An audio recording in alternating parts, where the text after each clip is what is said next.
Welcome to the Internet, live from the Marriott Library at the University of Utah in a dank basement somewhere in the Logan metropolitan area. This is the Red Line Podcast. I'm your host, quote, light rail that no one uses, Dunstan, and these are my co-hosts. Kyle, quote, basement enjoyer, close quote, Holland, and... Alex, quote, upstairs enjoyer, Fielder. Today, we're talking about the Santa Clara Valley Transportation Authority and one of the poorest performing light rail systems in the world. Just why has VTA's light rail system struggled so much? Learn more after the news. Caltrans has once again chosen the way of the past instead of the way of the future, closing an $80 million contract for 4 new hydrogen-powered intercity trains. What? To be based off of Stadler's highly successful FERT model. Why do American transit agencies continue to invest in bad technology that early adopters are already ditching? Who knows? Either way, California should bite the bullet and put up the dang wires. Why? I thought this was just in L.A. No. Intercity hydrogen trains. Why? Hey, at least they're getting the flirts, so it'll be easy to convert them to anything else. Because hydrogen... It's the way of the future that all the early adopters in Germany are selling off their trains from because it sucks so bad. Well, that's a real shame. California makes some seriously interesting decisions sometimes. That's a very polite way of putting it. That's like typically, yeah. Yeah, I guess with all the momentum that California's got going as a state. Gotta have yeah, some, that would be negative misses. momentum at the moment, I believe. At the moment. Still waiting for the Hindenburg train. That will be very funny as long as there's no one on board. Yeah, just like the real Hindenburg. Wink, wink. The Hindenburg would have been very funny if no one was on board. This is true. In other news, so you guys know you probably don't know this, but so Lagos, Nigeria, right? That's one of the largest cities in the world these days, surprisingly. I did not know this. Well, now you know. Thanks. You know how the Chinese like to do this thing where, like, they come into your country, they build you something, and then hold the debt over your head forever? I've heard about this, yeah. And then also don't actually let you operate anything on it? Okay.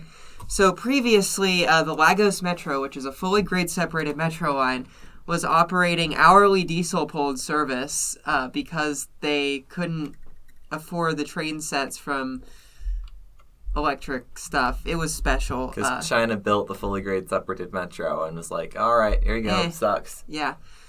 But, good news, they have started operating half-hourly service. With diesels. With EMUs. Oh, wow. So they're improving, and they're expected to go to 15-minute service with EMUs by, like, the end of the year. Wow. So I'm glad that they're finally getting, like, some real metro action going on there. I gotta say, way more useful than 1 hour. 15 minutes. Diesel hauled? Yeah, I'd say so. Yeah, well, they're already doing more service improvements than UTA. Got him. More than anyone in this country, that's for sure. They're increasing service by 300%. Hey. To a barely acceptable standard. Hey. So anyway, this has been the news. Do. No. That was cringe and cursed. This is definitely one of the misses. Yeah. I think it's a dub. I'm counting that as a win for this podcast. You can think which has 600 subscribers on YouTube. On the I almost said something I shouldn't say. So, San Jose is the 12th largest city in America, and to the horrified surprise of most who find out, the largest city in the Bay Area. Hey! Did you not know this? No. Yeah, fun fact, San Jose is larger than San Francisco and Oakland. By how much? Significant amount. Like, San Francisco has like 860,000 people. San Jose has like 1.1 million.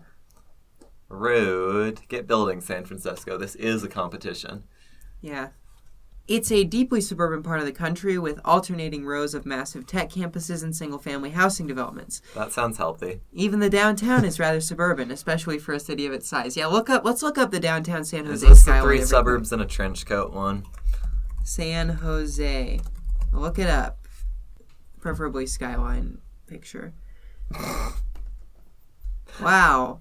Isn't this great, guys? It's definitely a real downtown of one of the largest cities in the country. 3 suburbs Wow. in a trench coat. Yeah. Oh, it's got its own Japantown in Little Portugal. Well, I think that's like the very small part of the city that is not a massive suburb. Yeah, I can see that. They have apartments and a train. Here, I'm going to send you a picture of their downtown, and you can enjoy. I do like that Salt Lake City has a substantially more impressive skyline than... Yeah, I would say that's very disappointing for being the largest city in the Bay Area. So I don't know if you could call any of these high-rises, but like... Well, I guess you could, but they're buildings. I would call them mid-rises. Mid-rise, because they're mid. Thank you. Thank you. That was... Yeah. But it is blessed with pretty decent public transportation. So on the west side of the bay, you can take Caltrain all the way to San Francisco, and on the east side, there's BART, the Capital Corridor, and the ACE, if you're feeling like you want to go to Stockton for some reason. How's the local transportation? Because BART and Caltrain will just get you out of there real fast. This is true. San Jose and its surrounding communities also have a mass transit system of their own. The Santa Clara Valley Transportation Authority, commonly referred to as the VTA. I don't think anybody says it that way. No, me neither, but I came up with it, so it's copyrighted. Yeah. I All like right, it. Alex, hit us with the history. Copyrighted Red Line Podcast 2023. That's not how copyright works. VTA. You're thinking of trademarks. Trademark the Red Line Podcast 2023. If anyone else says it, I will sue you. That's also not how trademarks work. If you say it, I'll sue you. VTA. Consider yourself sued. That's not how that works. Well, That's reference. anyway, the VTA history, boom and not so boom. The VTA, then called the Santa Clara County Transportation District, was created by an act of the California legislature in 1973 after the last of the local bus companies collapsed. Yeah, prior to this, you had your pretty standard situation where there's like 3 competing bus companies all running the same routes. And as it turned out, in 1973, that was no longer financially sustainable with, like, nickel fares or whatever they were paying back then. So Crazy. And this name is not as cool as VTA. The SCCTD Skakada? does not roll off the tongue. You mean you don't like to ride the skakada?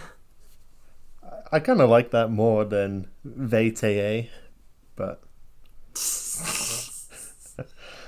But 2 years after that, in 1976, voters passed a 1/2 cent sales tax to go to the agency to help get it on its feet. And the reason I wrote 2 years later rather than 3 years later is because initially I thought it was in 1975. So that's a writing error. The first writing error in the history of the Red Line Podcast. Great. I'm glad you've made that whole. Wow. What hole?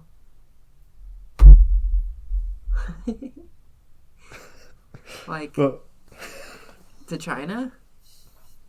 Okay. Yeah. Just having a moment. My head over hit my forehead hit my palm very hard. there. Oh. Well, there goes the audio. okay. Well, anyway, after that, the agency operated as a pretty standard bus-only suburban transit agency for the next 10 years until it was too struck by a light rail fever. Everyone had light rail, so why shouldn't San Jose? Yeah, Yeah. It's everyone's favorite thing that every city did in like 1980 to 1990, where they're like, hey, X city that is cool has a train now. We should have that too, even if we have a very terrible use case for having it. Like San Francisco is BART, so light rail. Now, San Jose was like, yes, we are Portland. We need to have light rail. Yep, San Jose, famous for having the geography of Portland. Or like the planning regime or the population density or the... Yeah. I'd still rather have light rail fever than BRT fever. Yeah. This is true, because you could have built like a massive, terrible BRT system instead. Yeah. So, you know.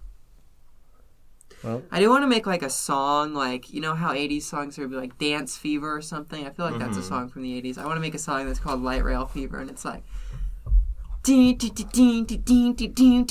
Portland's got it, Calgary's got it, everybody's catching the light rail fever. Something like that. Yeah, that'd be pretty good. pretty catchy. I agree. I'm caught. Or you could do like a Beach Boys style, like they'll do like everybody's surfing, like everybody's building light rail USA. We're gonna build a new route, call it Gresham Blue. Anyway. I love it. Let's do it. That was fantastic. Well, thanks. Well, anyway, with this fever that San Jose got, they began planning for a new line called the Guadalupe Line, which would run south into downtown from the northern reaches of the city. In the first phase, running between Old Ironsides and Civic Center, opened on time in 1987 after only a year of construction. Impressive. A whole phase in 1 year. Oh, yeah, don't be too impressed. It was just median running. Okay, they built anything in a year. This is true. Around here, we can't, fix a road in a year. This is Second South moment. This is true. Well, poor Second South. Yeah. It's starting to come together in some places. Yeah, then you hit a brick wall at Second East. Like next to like Beer Bar or whatever, you know, the kind of like little strip of nighttime entertainment there. Yeah. They finally finished construction there for... Crazy. It only took them 6 trillion years. Is Beer Bar the one that is owned by the guy who plays Phil Dunphy in Modern Family? I have no clue. Or is that Bar X? I think they're right next to each other, aren't they?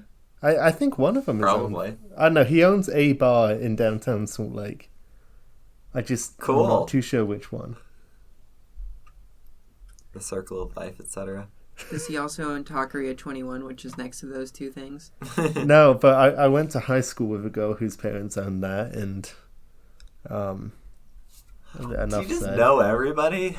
Alex is just like secretly has like Salt Lake City Illuminati connections. I Yeah. wish. That'd be pretty cool. If we ever need some corruption done, we'll hit you up. Yeah, I can probably do corruption on a small scale. A small amount. Yeah. More if you pay me more, but... And thank you to our patrons.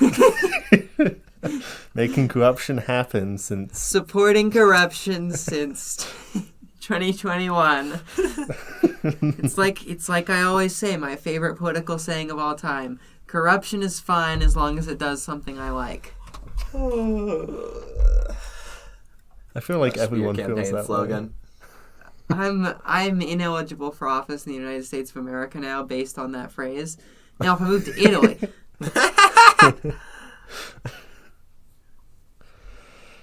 Oh, jeez.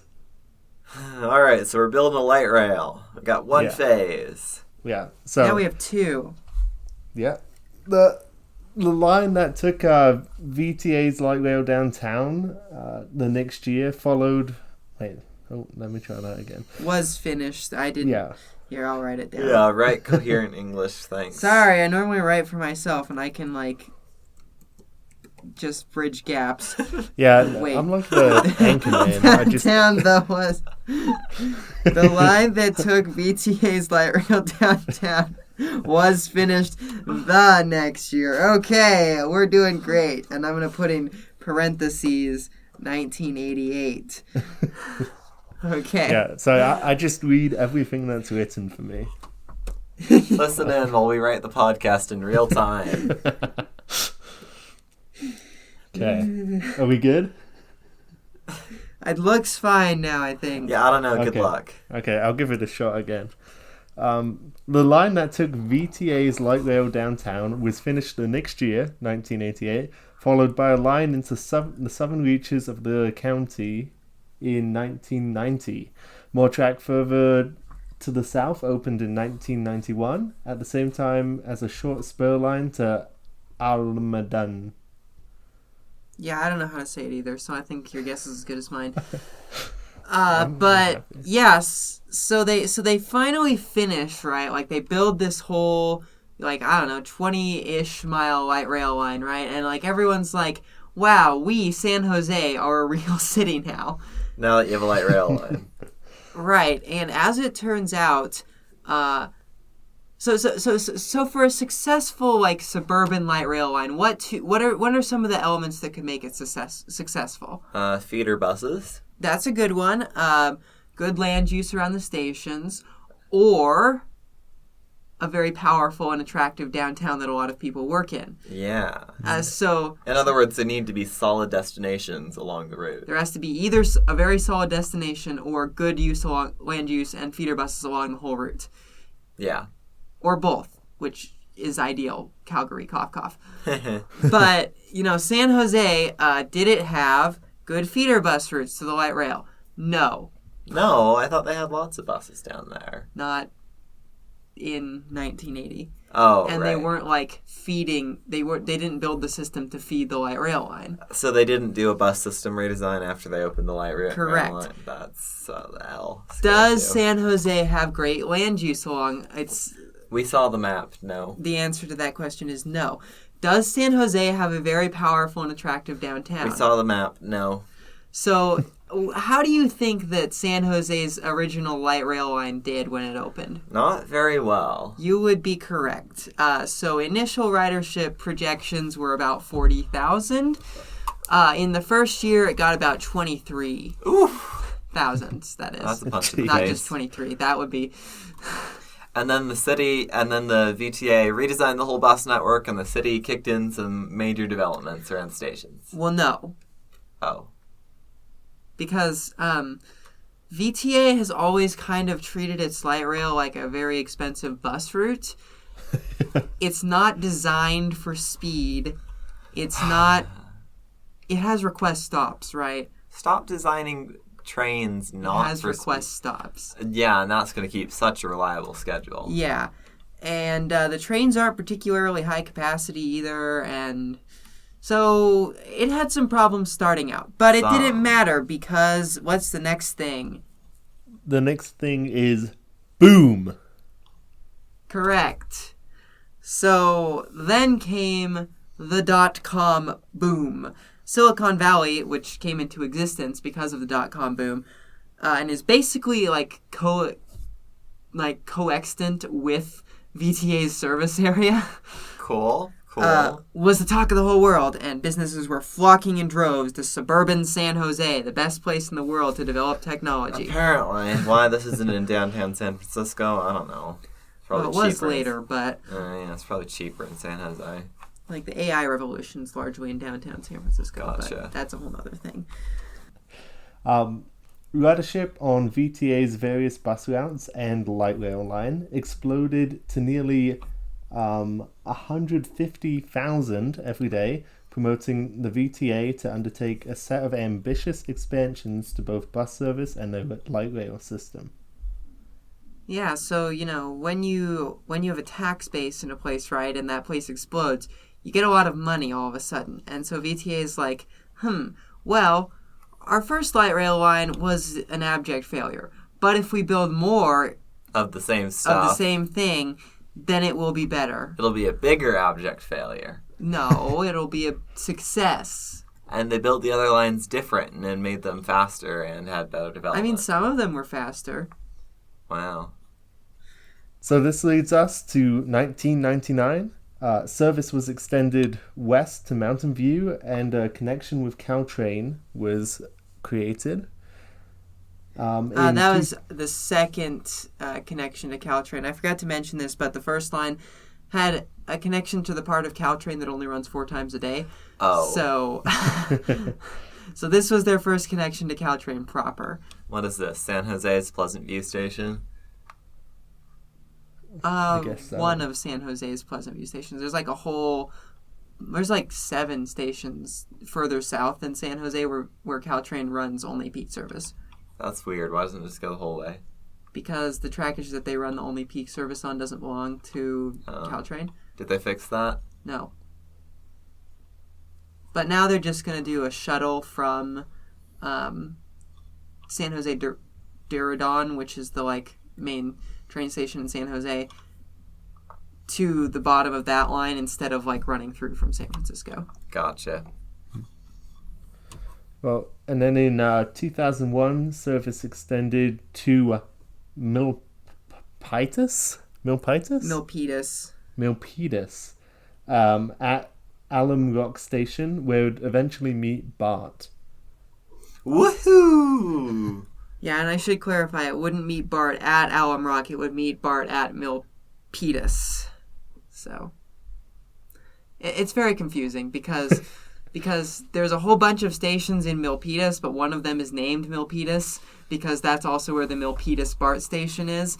So even though there's 5-6 stations in Milpitas, there's only one that's called Milpitas, and it's actually kind of at the very edge of Milpitas. Not confusing at all. No.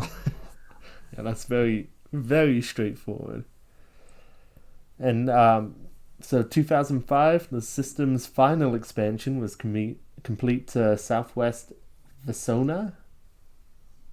I'm not good with these names. Giving the system a connection to San Jose's Diridon station, maybe the most important transit hub in the Southern Valley. Yeah, Diridon is very important. So it's where all the inner city Amtrak routes come into San Jose, and if you're from San Francisco, that's where you're probably going to catch an Amtrak train. It's also the end of line for mainline Caltrain. It's the end of line for ACE. It's the end of line for Capital Corridor. Someday there's going to be a BART station there. There's a VTA light rail station there. There's a bunch of bus routes that end there as well. So it's kind of a big deal. It's yeah. Dang. Where's the BART station going to be? 500 feet underground? Correct. Oh boy. Well, in 2020, VTA opened a BART extension into San Jose for the first time, ending the line at... No, not another one. Berryessa. Yes. Okay. This line has a connection with VTA light rail at Milpitas. In addition to Alum Rock Station in Milpitas. And several other stations also in Milpitas, which are not on BART, but on the San Jose light rail. Yeah, Does that make sense? This didn't get confusing. No, it doesn't, which is... We have fun here. Cool. Yeah, we do. And wait, they got rid of one of the lines or extensions? Yeah, so basically down in Almaden, which is kind of towards the south end of VTA Light Rail. That's just a weird branch. They had a weird little... they had basically the VTA S line, which was a weird little 3-stop shuttle service. Oh, it didn't even It didn't run through, no. It was very much the S line of VTA. And so in 2019, this thing just had 5 people riding on it on any given day. Yeah, at least the S line gets 1,000. Just no one used it. And so they've been talking about closing it down for years, but in 2019 they were finally just no, goodbye. So rest in peace, Prince. Sweet Prince. RIP. VTA S line. Yeah. Meanwhile, the .com bubble is about to pop. Yeah, it did. And then VTA's ridership bubble also popped. Makes sense. Ridership Ridership declined throughout the aughts, especially on light rail, which was carrying less than 30,000 people, I should mention, on 40 miles of track by 2019. Those some ugly numbers. And it's not 30,000 people, it's less than 30,000 people. Like, we're talking like 23 to 27,000 most of the time. Ooh. Yeah, painful. Oof. The VTA also faced a rather serious set of budget crisis in the 2000s because they lost all their tax base because of the bust. Right. Basically destroy it. Yeah, so things weren't great during like the 2000s, but after the Great Recession was over, they kind of rebounded and fixed their budgetary problems and got back on track, except the light rail, which has always remained quite lackluster. Haha, back on track. Very good. Yeah, I know. I'm a genius of science. Yeah, that was fantastic. Mm-hmm. So, by 2019, they'd kind of stabilized, like they weren't at where they were at the peak in 2000, but, they also weren't carrying, like, 2 people a day like they were in 2008 or whatever. Like, they were doing okay. And then, wham, coronavirus hit. Woohoo. Yeah. Which it was great for it's great for going outside. Oh yeah, and taking public transportation in San Jose as well. Yeah, real great for that. And then in 2021, just as they're trying to start recovering like everyone was, they had a mass shooting at their light rail maintenance yard, which was killed 9 people in total. Who does this? Disgruntled former employees. Can't you just do, like, vandalism or something?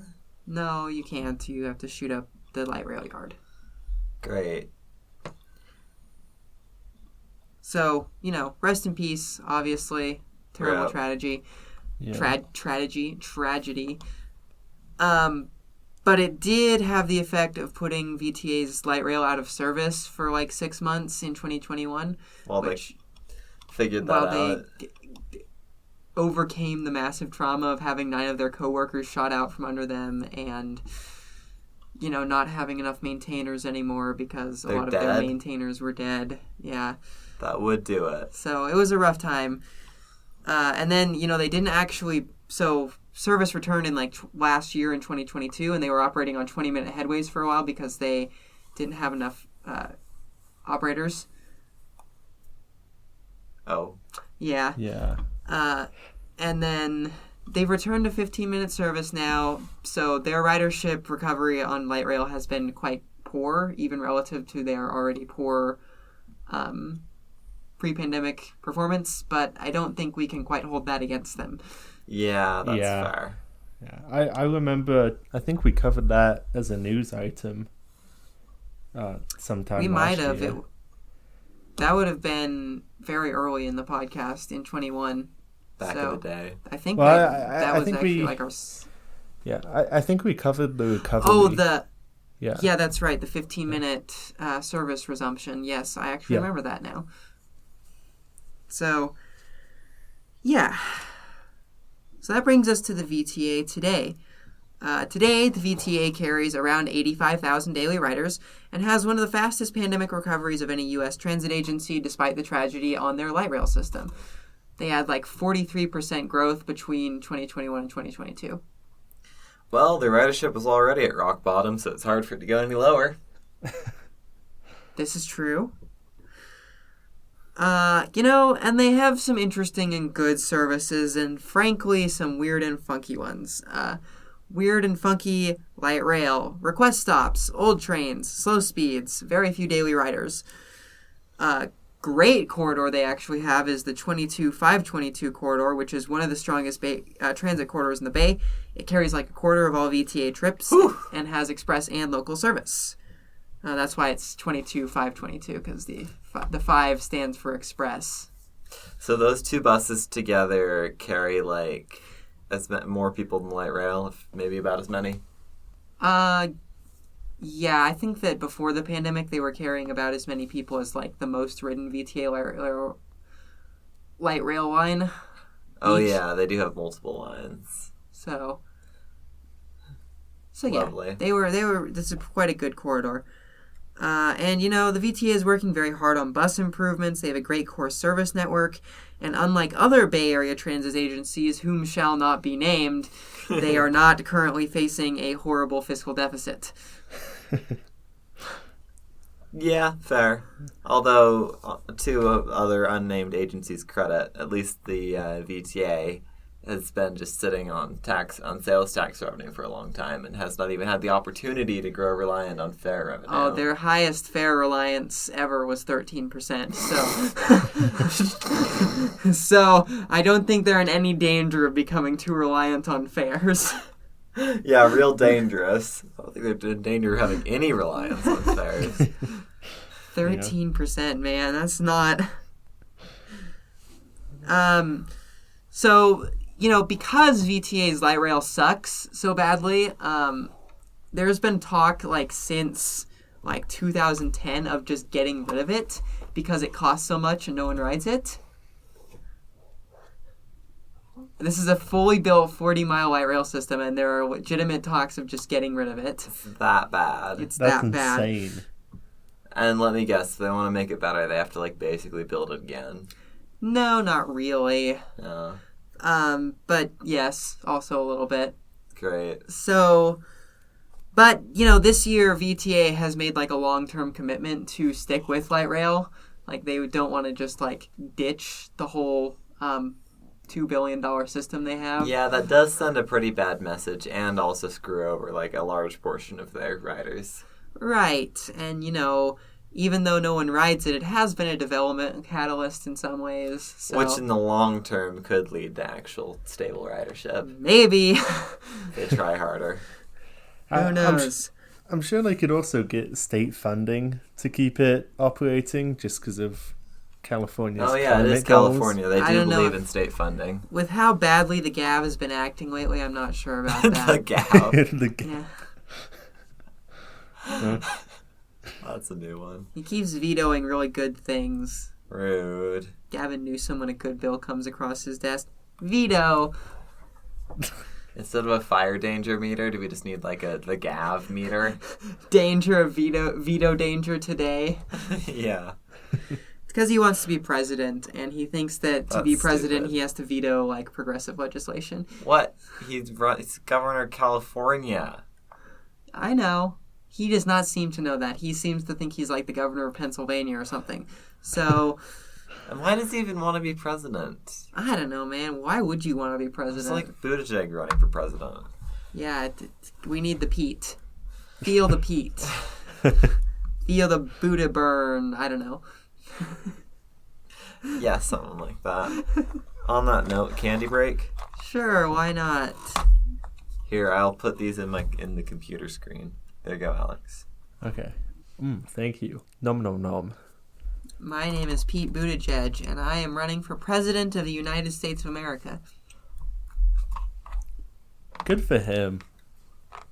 I hope he wins. Yeah. He's not this time. That's probably a good idea. Given that his boss is running for president and is the president, I'm not sure how well it would go for him. Yeah. I think we need Jeb! Exclamation point back. Oh yeah, that one. Or we need a Truly campaign are- similar. Truly our missing king, let's be real. Yeah. Is this your lunch? I'm not on a meal schedule today. Oh, okay, fair enough. According to the internet, the bike ride I did this morning was 1,000 calories on the uphill direction. So I've just been eating carbs and sugar all morning. I was wondering why you were a little low energy today. I would imagine that would probably have an effect. So,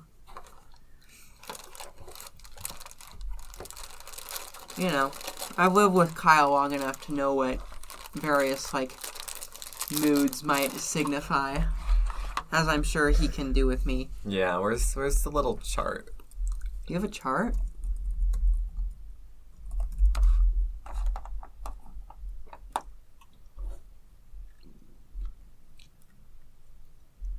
There's a little chart that Oh, one yeah, X yeah, is yeah. low energy, high energy, positive, negative. Right. Yes, I know exactly what you're talking about. Yeah. It's on the internet I think somewhere. you're at like low energy neutral at the moment. Yeah. That is how I feel about the VTA light rail. Joke's on you. Next time we go to the Bay, we're riding the whole thing. How long is that going to take? 5 years? Oh, probably a couple hours. It's not that long.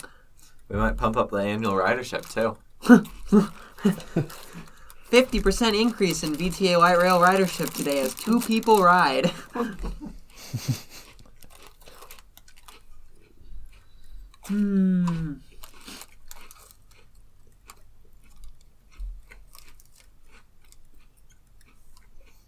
You know, there's a person who's going to get really mad at us on Twitter for this episode.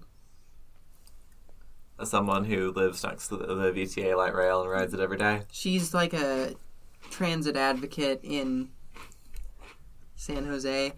So she may be the transit advocate in San Jose, but so she always gets mad when people call the VTA shitty because We're calling their light rail specifically bad. We already complimented their bus system like at least twice. yeah, she gets just mad. And also gets mad when people criticize the $12 billion 6-mile BART extension that VTA is trying to do.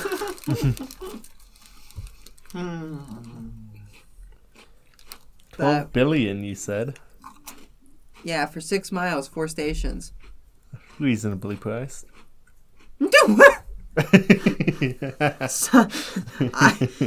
Okay, Alex, whatever you say, bud. Given that you could build tracks, the entire UTA rail system twice, or excuse me, 4 times for that amount of money, I'm not sure it's worth it. 2 billion a mile? Uh-huh. Wow. Are we sure this is a better investment than just literally rebuilding the VTA light rail? It almost certainly is, but like, given that this BART extension is meant to carry more, is supposed to carry more people than the VTA light rail did at its peak per day. Let me guess, this is going to tank VTA light rail ridership even more. I actually don't think it'll tank. It doesn't follow any of the same, like... Oh, okay. I'm thinking people were getting a connection previously. Well, might why don't actually they help. just run BART on the VTA rails? They're all street running. Oh. We said slow, we meant slow. VTA light rail has, except for like some freeway median running, almost exclusively street running. So Great. I like that a lot. That's really Do they good not for have a them. single rail corridor down there? you know, remember that San Jose is one of those like San Jose is like Phoenix, and that almost all of its development. This is going to sound horrible because I'm talking with my mouth, and this is all important things I'm saying, but it doesn't matter. San Jose is like Phoenix in that it was built almost entirely after the Second World War, so there isn't really any just like, you know, old rail infrastructure sitting around. And we could not possibly design rail infrastructure into our greenfield development. We can only do that for roads. Correct. And you know what rail infrastructure there is largely used by Caltrain and BART. Or Capital Corridor and ACE, because there's a lot of commuter rail services in there as well. Gotcha. So, yeah, but for all the VTA's good things and its, you know, couple weird downsides, which is mostly just light rail, the first time I've really ever completely shat on light rail. I feel very bad about myself now. That's okay. So what's UVX's weekday ridership? As of September, like just less than 10,000. Yes, I'm aware. 13,000, 10,000. I mean, they are kind of cheating by going by two universities. Or, sorry, 1.5 universities. No, 2 universities. Oh, I was busy crapping on UVU. Oh, I thought you were crapping on BYU. No, as much as I like crapping on them, they are a real university. Darn. UVU is just where you go if you're not going to BYU. This is true. I thought you went to BYU Idaho if you weren't going to BYU. Both are true, you're just, like, diverging in different angles. one way you're becoming a fascist, the other way you're going to UVU. Well, on one end you have to live in Rexburg, which might be a punishment worse than death. No offense to full offense to Eastern Idaho, but it has immense Hitler particles. I thought those were supposed to be like under containment in the north. Well, that's like actual Nazis. Hitler particles are not exclusive to Nazis. Oh, gosh. So, anyways, wrong part of the country. Yeah. So, VTA is doing some very stupid things at the moment, though. For one, as we mentioned a few moments ago, they're building BART to downtown San Jose. This is going to be a 6-mile, 4-station line for $12 billion. That's with a B, folks. How? Digging God's deepest tunnels under suburban sprawl. God's deepest tunnels don't even cost this much. They do when you're trying not to disrupt anything from anyone ever, because that might hurt someone's feelings. The 2nd Avenue subway was cheaper per mile than this. Yeah, I'm aware. It's got, like, unlimited utility hazards. Uh-huh. This is suburban San Jose. I don't think utilities go more than 2 feet underground. Uh-huh. So it's great, right? And then also they're building 2.4 miles of a light rail extension for $453 million. And it's grade separated. Well, it has one grade separated station. Wow. It should be completely in a viaduct for this price. I mean, that would be the price of the BART extension if they had built it completely in a viaduct, but... Man, they really should have, because BART viaducts are some of the nicer viaducts I've seen in terms of, like, they're size and imposingness. Yeah, they're very small. I think mostly because there's no sides on them. The BART train is just, like, kind of hanging off the edge. You see, but it will ruin the beautiful aesthetic of downtown and suburban San Jose to have an elevated guideway. Pretty sure that aesthetic was the lost cause anyways. So they're spending a lot of money for very little rail, and I think that's probably not good, and they should reconsider how they are building both of those things to maybe bring down prices, but they're forging ahead with both, so... If they want to spend the money, go ahead. Good for them, I guess. Waste 1/10 of a California high-speed rail on a 6-mile extension. Why is anybody crapping on the high-speed rail when we have this? I don't know, man. I simply do not know.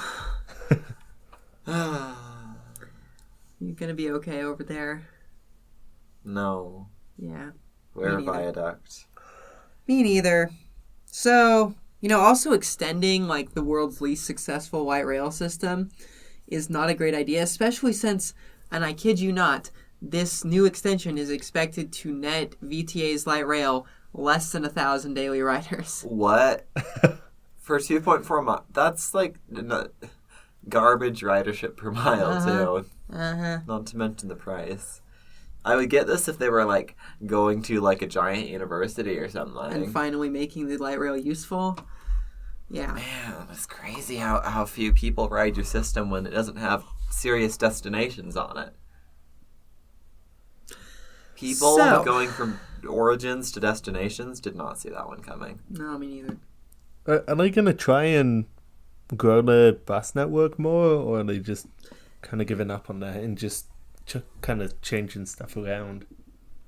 No, they're working on expanding bus service, but they have this whole light rail system already, right? And they're just not really doing anything with it. So, it has all these problems. It's slow because it doesn't have traffic signal priority on most of its route. Why couldn't they just put that in? It's not that hard. It has exceptionally old vehicles, which is the replacement cost for the vehicle fleet is so expensive that's one of the reasons they were considering shutting down the entire system. Do we have a number for that replacement cost? I don't. I couldn't find it, but I was wondering if it was more or less than the extension. I'm betting you it's probably about the same as the extension. So maybe instead of the extension... Well, they're doing both. So, all right. it has exceptionally poor land use around all of its stations except like 3. Which is not uncommon on many light rail systems. But but there's nowhere for people to go to from nowhere to somewhere in this case. Exactly, because as mentioned earlier, many other light rail systems will take you into a strong downtown or other destination. Yeah. It has an antiquated operating pattern, as we discussed earlier. It has request stops for a majority of its stops. Which is a terrible way to keep schedule. Yeah, and also just weird. Yeah, I don't get that. They also have the highest operating cost per light rail car per hour of any agency in the country. What? I don't know why. But don't they run old small buckets of bolts at slow speeds? Uh-huh. That just sounds incompetent. Yeah. That one is just incompetence. I gotta be real with you. Great. It costs them like 7 times as much as like the cheapest. Like UTA, I believe per revenue hour, a UTA light rail car costs about $120. I'm pretty sure it's quite a bit more than that. I'll look it up. Because our buses cost more than that. National. I'm just going to eat more candy. Good choice. Well. NTD data. Transit agency profiles. Here, I'll send you another one, Alex. Utah. Thank you. I was just about to ask. Apply. Utah Transit Authority. This is taking a minute, sorry. Alright, we're going to do 2019 data because I don't like 2021 data.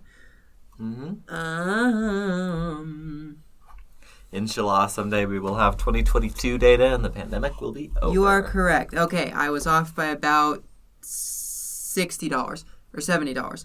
Oh, really? So, it's only 190? Yeah. That's not bad. So how much do you think that UTA or VTA's light rail vehicles cost per revenue hour? $250? Guess 300? Yeah, keep going. 400. Keep going. 450?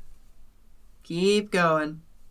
$569. It's about $560. What? Are they paying their operators in gold bars? Are they running like 4-man crews? I don't know, man, but that's how it is. So they have the most expensive to operate light rail system in the country, with the least riders in the country, making it the least cost-effective transit system of any sort in the country, essentially. Sheer VTA just got ratioed. Yeah. Sheer unfettered incompetence. Let me make sure and back that up real quick. No, I have it in the source. Wow, you did a link. Yeah. That is insane. So, and all this is true, but, it sucks ass currently in every possible way, but it has some great potential. It connects to San Jose Diridon Station, which has ACE, Capital Corridor, Caltrain, and someday BART. It connects to Caltrain at Tamian and Mountain View and Diridon. It connects to BART at Milpitas and someday in downtown San Jose. And it connects to the fantastic VTA bus system. That doesn't sound too bad. But, so it has potential to just be a really fantastic system if VTA decides to treat it like what it is, which is meant to be the core of the entire network. Because, one of the reasons that VTA's light rail performs so poorly is that it always has duplicating bus service. So a lot of it. You can just ride the bus instead and probably not have to walk as much or get like a better... Or get a transfer or anything. Yeah, which is fine, but if you're going to have a core rail system that's meant to be a core rail system, you should treat it like one. Your bus network should feed the light rail, and it should be used for longer trips. And to do this, you need to speed it up. That means TSP. That means getting it off the street occasionally if you can. Crazy. That means having vehicles that are not 1,000 years old. And not doing skip-scops, maybe. I don't know. Yeah. What novel and ideas.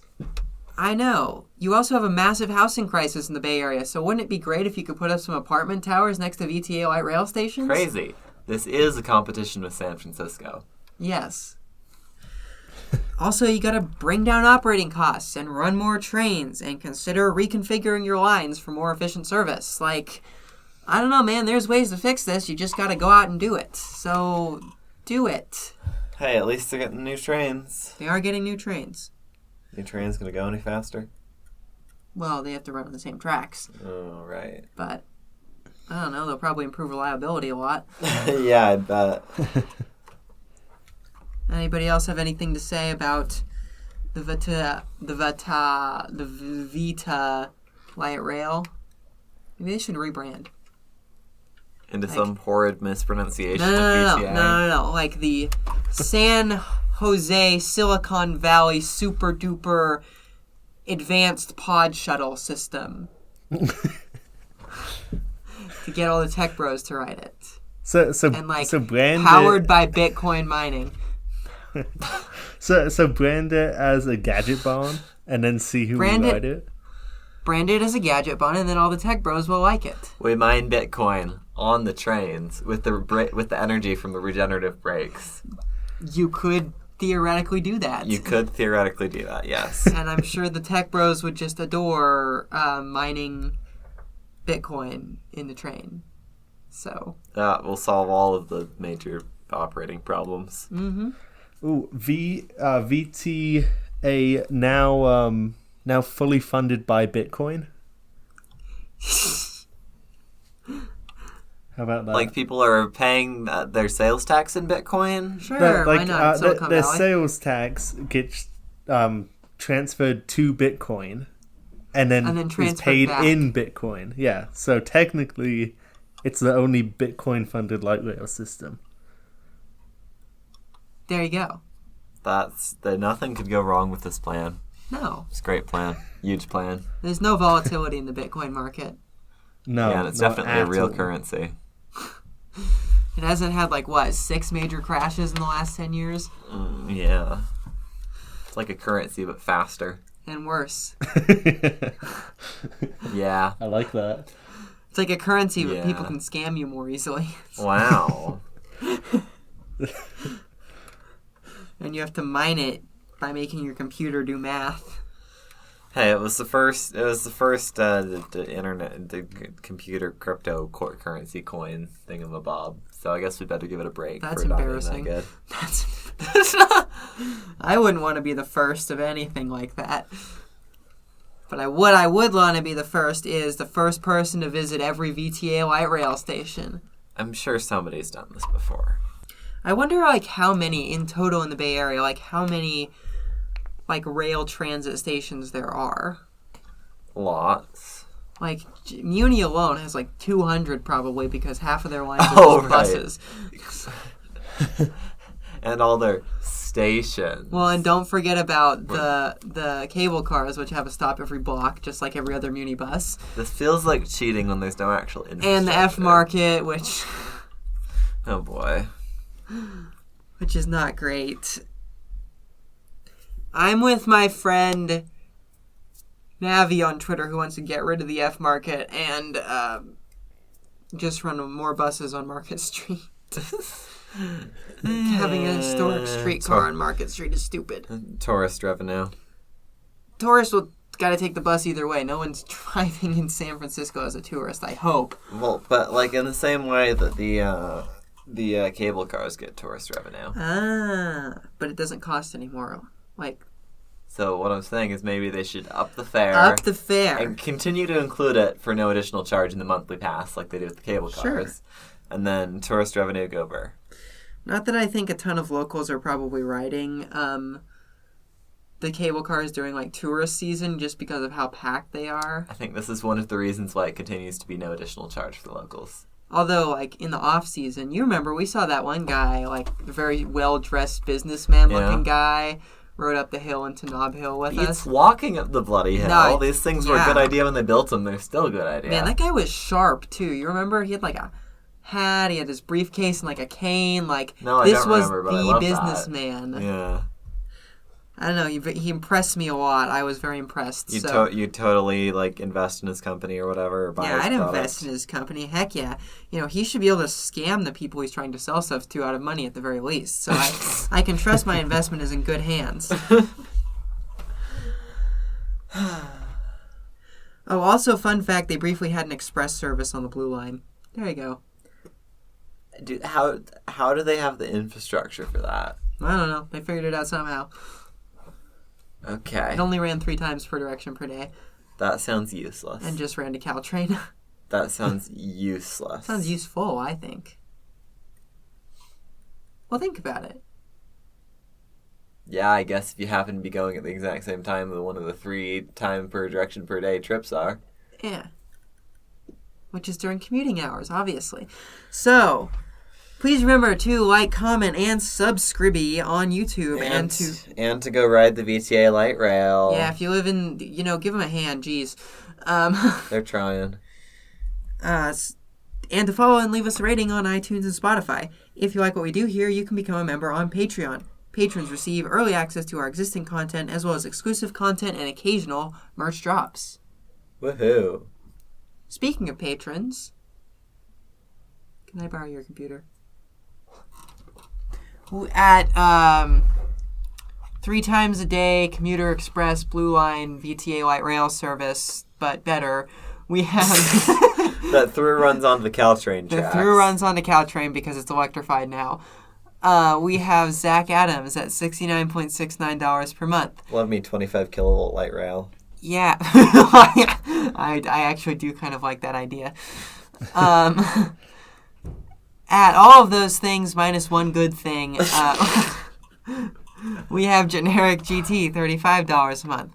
At regular frontrunner tier, we have Curtis Herring, Devin Zander, McKay Ransom, Mike Christensen, and Phobos, $23.90. Thank you. And at our red line tier, $5 a month, we have Brian Smith, Christopher Whaley, DJ Hi, Will. Watkins, thank you, Elijah Kensler, Jacob Whitecotton, Jesse Mayo, reluctant LA resident, and Robert P. Walsh. Thank you all. Blue Line tier, not saying which, $3. We have Alex Dykelski, Ben Busaf, Bradley Bondi, Ethan McDonald, Evelyn, G4, Gonzo 12, John Heron Gorman, Martine Hecker Martinez, Matt Gray, Seth, and Zach Verstott. Wow.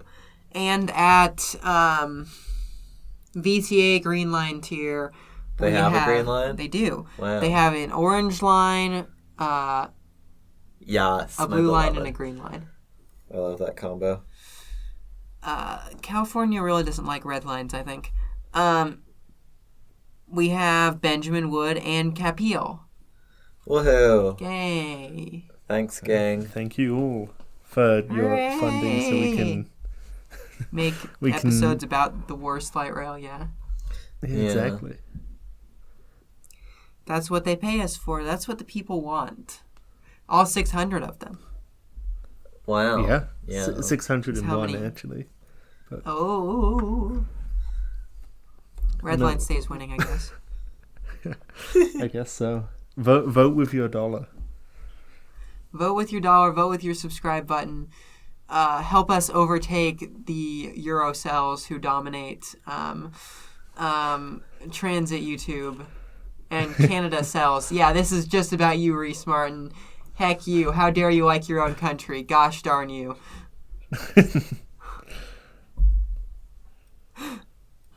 Oh, Canada. You suck 'cause you're not America.